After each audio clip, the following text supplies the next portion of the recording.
But there were definitely a lot of hobbies that I still love now. I wish that life, and maybe it could be done in 10-year increments. So for 10 years you're this, and the next 10 years you're that, because there's so many things in life that I love that I would love to pursue in the same way that I do for magic. But it's always been the one for me, and I've loved it more than anything else. And I think it's just one of those things in life that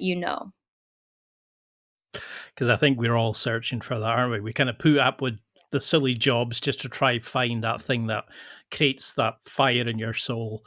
And I love how that you use your passions and your interests to actually create your act, and it's your personality, it's you as a person, not a Yeah. character. You're portraying yourself just dialed up to 11.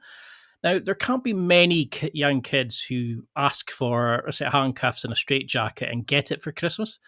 How on earth do you persuade your parents? I know they're wanting the best for you and they're encouraging you, but they must have thought, hmm. Did you ever have any sort of real pushback? Or were they just saying, look, just slowly build your way into this? Yeah, I mean, I think they had the same concerns that I do now looking back, where they just saw me love a bunch of things, so it was hard for them to stand behind something, especially such a unique and unusual profession, and go, "Okay, we support you, we get it." I think I owe that one to a conversation that one of my mentors had with my dad. I was going to a magic school in Vegas when I was about 13 or 14, and it was just this thing that I loved and I dived into, and my parents were like, "If you love it, we're here for you," but they just didn't really know if it was it or not, and I was still super young at the time.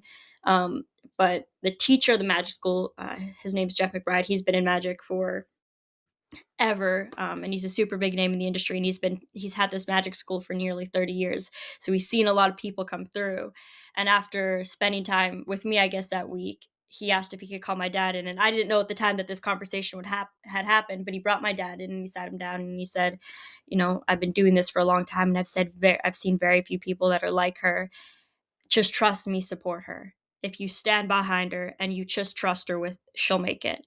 And I think because he heard it from someone that wasn't me for the first time, and it was somebody that Mhm. he respected and trusted, and he knew that in the world of magic he was somebody that was respected.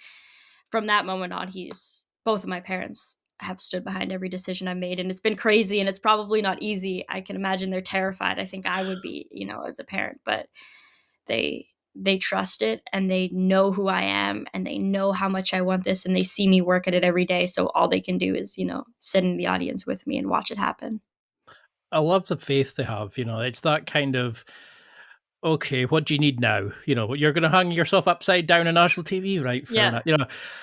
But I know what you mean. It's that moment of you sometimes need that mentor outside to say, look, there is something there. It's hard to see the wood for the trees when it's your own kid and you're trying to protect them.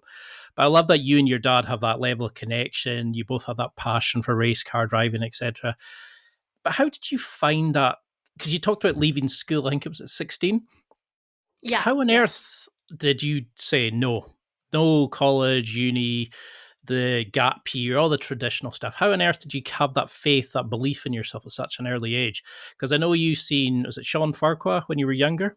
Yeah. And he pulled the marker out his nose. And how on earth do you go from that to I want to do that? How did you build that belief in yourself? I think when I found the world of magic and really got into it, it just felt like coming home. Every time I spoke about it, every time I was around other performers, every time you, there were days in my life where it was just about magic, it just felt like I was at home, and I really liked that.